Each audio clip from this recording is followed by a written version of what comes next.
Happy Monday, sports fans. Hope everyone had a fantastic Mother's Day weekend. If you weren't able to be with your mom due to COVID-19, I hope that you were still able to send her some love and some beautiful flowers, and that you guys still had a great holiday weekend. Now, after last week when we kind of had not much going on and we were stretching some information and just kind of trying to find a little bit more details and other information, this week is loaded with sports talk. The sports world is really trying to make a bounce back, and many people have made their return today. But we get some further insight as to whether Dr. Fauci thinks that this is a good idea, and regardless of whether he thinks it's a good idea or not, what procedures really need to take place in order for these things to continue carrying on without a pause, because we're predicting a second wave of COVID-19. And then something else brought to everybody's attention. Now that some teams are back today, should all sports just be resuming at the same time? We had some good feedback on this question because it's not realistic. Different sports have different staff sizes, different athlete amounts. So it's not realistic to have one, procedure for everybody, because everyone has different amounts of waves of people that they have coming in and out of the building that they can protect. So no, not all sports will resume at the same time. And a lot of people are still trying to figure out how to carry out their season and complete the amount of games that they have to complete, how they're going to do a playoff system now, and if they're going to push back the 2020-21 season or if they're going to cut some games. So with all of these pieces, not every team can come back at the same time, sadly. Now for some NFL talk. There is a lot going on in the NFL. Aside from the virtual OTAs, the Players Coalition seek federal investigation for the shooting of the 25-year-old jogger Ahmaud Arbery. Now, Anquan Boldin is actually the co-founder of this foundation, and he started a letter that he's circulated around the league, getting more than 60 prominent athletes to sign. Now, amongst these prominent signees is Tom Brady, Julian Edelman, Josh McCown, Ryan Izzo, David Andrews, and Steve Kerr. So this is really making its way around the league. A lot of people are voicing their opinion on it and just trying to do their best to be on the side of justice here. You can find more information about that online over at the Players Coalition or on Anquan Boldin's social media. The one question that this did raise is, will there be a correlation or maybe a window here for Colin Kaepernick? We know that his career was actually minimized, if not completely shut down, after his protesting that took place a couple seasons ago. And somebody that actually mentioned his name recently was QB Alex Smith. He's had a documentary taking place on his journey from his gruesome recovery of his injury. And amongst that documentary, he mentioned, how does Colin Kaepernick not have a job in the league right now? He said this man needs to be playing in this league. He's shocked that he's still without a job. So just in talk of, the broader spectrum of this category and stuff, I just wonder if it would open a window to Colin Kaepernick having an opportunity to resume his career. We know he tried out a pro day a couple months ago, and after it happened, he tried to do it at a college so that people can get more looks, and then it just kind of got very hush-hush. Now, other news for Tom Brady. We saw him post a couple weeks ago his All-In Challenge. Somebody else who joined the All-In Challenge is Patriots owner Robert Kraft, and he will be auctioning off his Super Bowl 51 ring. I'm sure a lot of fans will be excited to get their hands on that. That's a pretty awesome auction to do for the All-In Challenge, so that was pretty awesome to hear. Stephen Jones says that QBs decrease chances to win due to being paid too high. This has probably been the talk of the day. He kicked up a lot of feathers with this statement because people were just like, duh, you need to pay your QBs. We've known they're one of the highest paid players in the league. Although there was a quote that went out a couple of years ago that said that people think that quarterbacks are the highest paid in the league, but it's actually your offensive linemen that should be signing the biggest contracts. Mind you, I said should be, not that they are, because depending on the team and the quarterback, that's not particularly the case. Now, do QBs take up too much salary cap? Realistically, if the QBs don't have a good O-line, your quarterback is just as good as your O-line. So in a sense, your offensive line, in my opinion, should be your highest paid. But QBs are not only just, they make the plays happen because you have to get the ball to your best players so that they can get in the end zone. But on a marketing standpoint, they're the face of the franchise. They are the franchise. So you have to pay this guy not only because of his skill set, but kind of because of the draw and marketing wise. I don't think it decreases your chances of winning unless you're not planning and strategizing properly on your end of what your salary, what your capital is for your team, and then you're just paying him because he's a quarterback rather than the skills that he actually brings to the team. Then that's a mess up on your end. Not all quarterbacks should suffer because of that. Another quarterback conversation, Tua has actually sold more jerseys than Tom Brady. We saw people breaking the internet the minute that Tom Brady signed his contract with the Tampa Bay Bucks, but it's actually Tua that's the most popular in this run. We told you guys that he's going to be rocking number 1 on the field and that he will be number 1 in his fans' hearts. Now, anyone who knows where that quote comes from, you may have thought I was just being funny, but aside from me just being funny, Dolphin fans are dying for a good season. They've had their hopes up for years, season after season, and they're just dying to get back to those Miami Dolphins that we know they could be, and they're resting a lot of hope in this young quarterback who is just skillful and unique. So we'll see what happens if this number 1 strikes any luck. As we mentioned earlier in the segment, Dr. Fauci has made his comments in terms of how seasons or how teams can resume. Now, they're saying that there's going to be a second wave of this, whether we like it or not.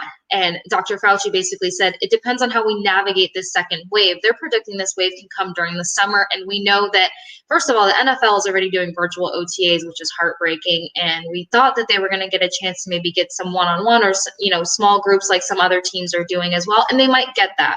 But if a second wave comes in this middle of the summer where they get their little break before coming in to begin preseason and training camp, that's going to really stop a lot of people from being able to participate in the NFL season.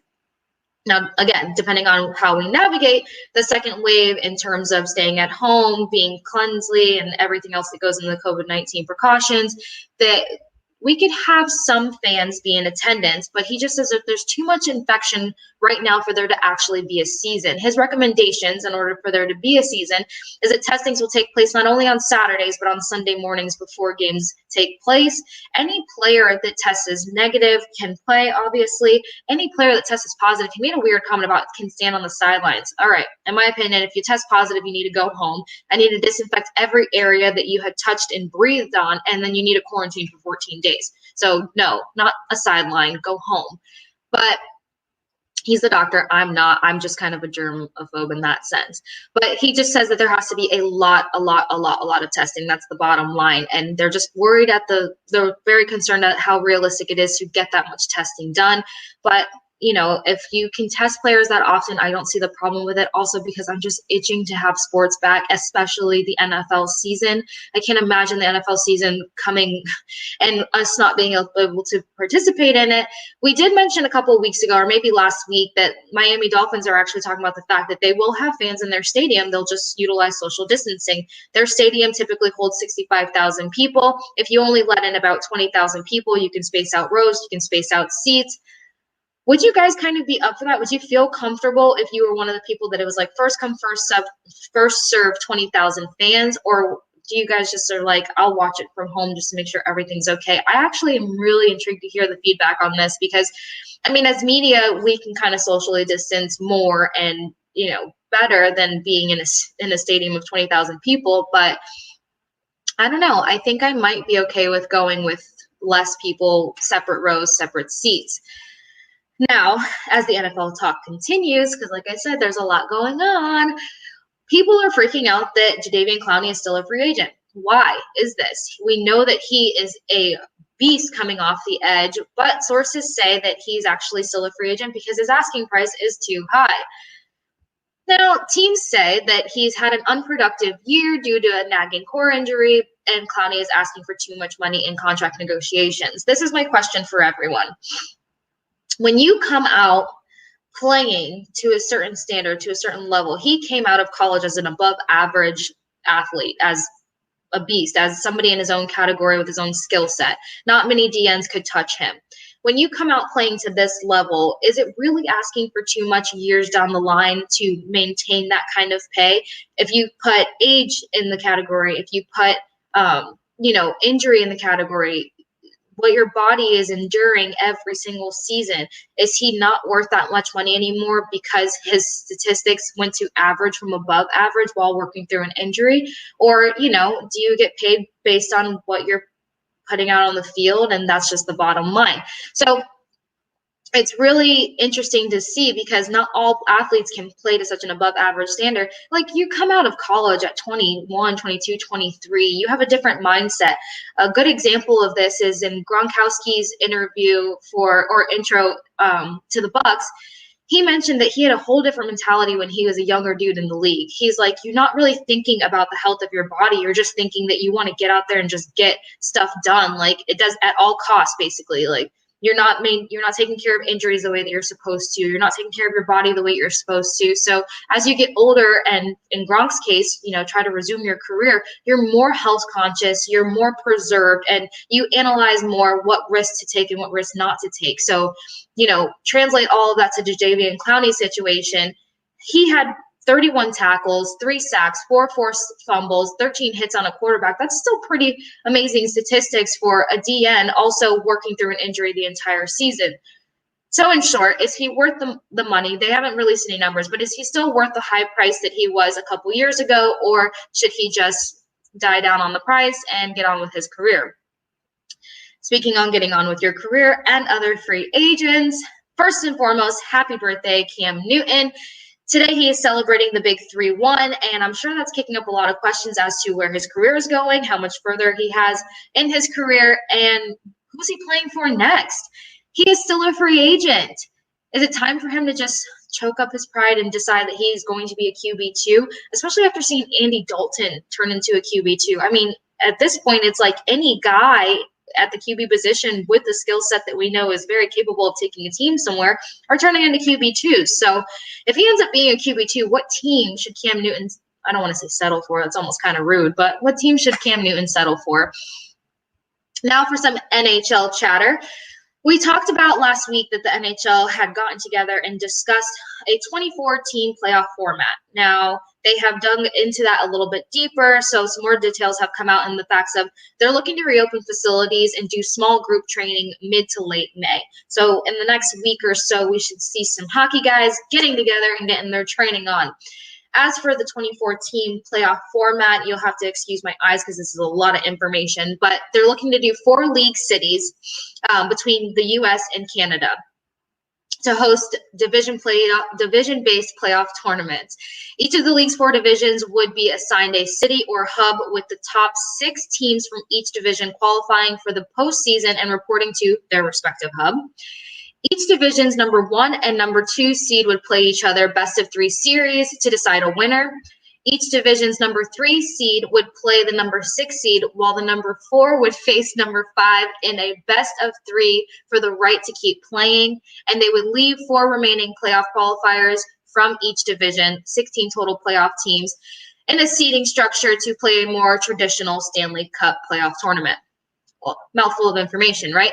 Either way, it looks like they're making some progress in bringing hockey back into our lives in the next couple of weeks and finishing off their respective 2020 season.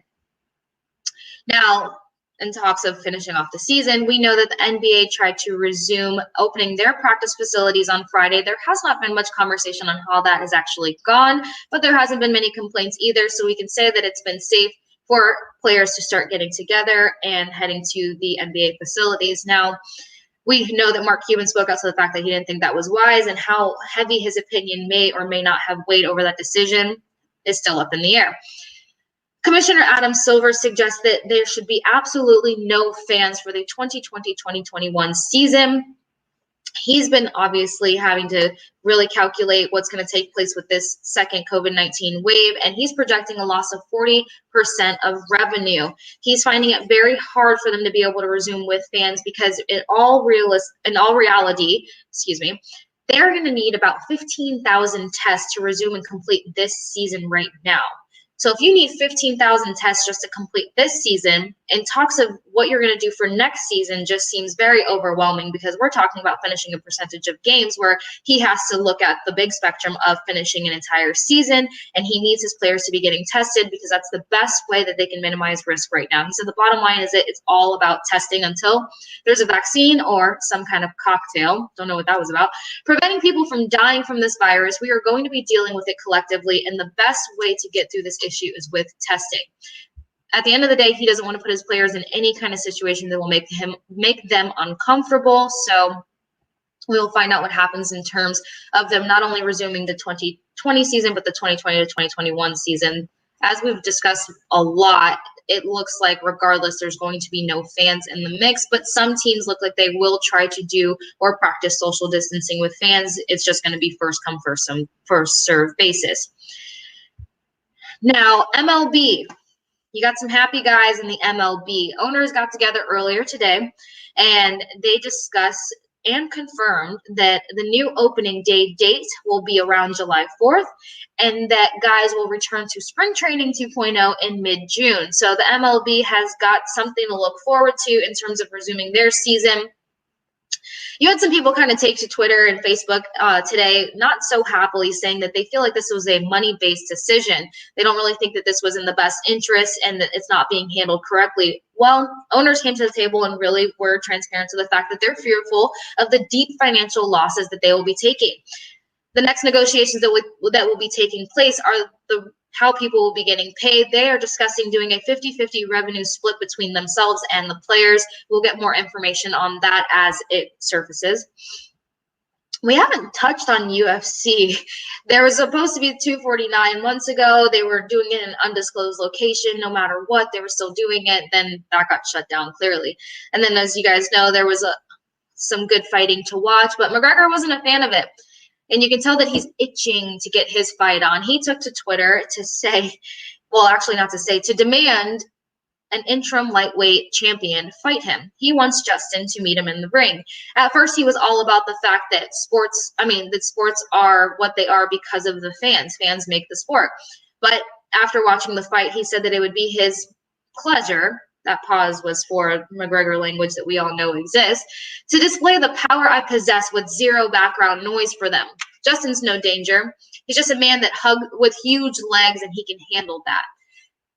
Would you guys want to see Conor McGregor and Justin hit the ring? If so, let us know in the comments as well as the DMs.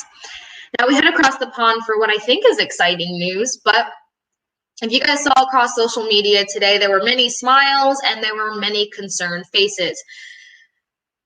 Some soccer players are still adamant to the fact that they are not comfortable returning at all. But UK government cleared the Premier League to resume their season on June 1st after a divided vote, 14 people out of 20 saying, yes, it's time to get back on the pitch. It's time to get these guys back out there and resume these seasons. There are still 92 Premier League fixtures to be played. So, in other words, they have to be playing almost every single day in order to wrap up the season and start getting their attention to the next one. Now, off of that note, La Liga returned to the practice facilities today. That's Real Madrid, Barca, and so on and so forth. The La Liga president says that he thinks there's zero risk in resuming and playing games, and they need to play every day in order to complete the season. It's kind of a lot. These guys are going off of training in their backyards, basements, garages, however it works overseas, and now they're diving into playing almost every single day. Now, this is another situation that drew a lot of negative as well as positive attention, the negative being that everybody is just being driven by money right now because it's still not time. Well, if they have the testing and the ability to make sure that everyone's staying safe, who are we to say that it's not time? You saw some happy faces, well, on the happy spectrum of returning to the pitch today. Sergio Ramos was amongst them, throwing out there on social media that it's so good to be back. I can't imagine what it's like for these athletes. Imagine how many of us are going stir crazy from the fact that we've had to learn to work from home, or people that have, clearly just been put out of work. Like, when your job is being physical and not just working out, but training, doing fundraisers, just kind of being in the public eye. It's really hard to be behind the sheet and just kind of still trying to train to that intensity and maintain your body to the way that it needs to be maintained to endure these seasons. So I'm sure, athletes are itching to get back out there because you can only train a certain way when you have the tools that you need. And at the end of the day, this is their job and this is their career. Other information that has surfaced is that the French Open may be held, but without fans, of course. Further information will surface after they talk with medical experts. All in all, the good part about today is that it feels like we're getting closer to sports returning. Of course, we have a new normal, so the big picture here is that most things will have zero fans or very minimal fans, and we still don't even know what this means for media, but You know what? If sports return, that means that you have something to watch on TV other than reruns, other than documentaries, other than all the Netflix shows that you actually hate and you're just watching because you're bored, or that you're watching again because it was the good stuff from a couple years ago. In my case, I am so out of Netflix things, and I have ADD, y'all. So to watch a new show, if it doesn't pick up from episode 1, then like now I have nothing to watch. I try to find some good movies here and there, but if you guys have recommendations, I would love that. You could throw that in the comments below as well, because I'm struggling. Like, I need sports back, because that was actually 80% of what I watched, no joke. A big thing that I want everybody to take into consideration and keep in mind is that a situation like this, COVID-19, this is a situation with an extremely high magnitude of risk and just, stress to it. Everyone's opinion is going to vary because of how they are directly affected. So guys, please, please, please be kind, be compassionate, stay safe, and stay smart. And we will be back here Wednesday at 8 p.m.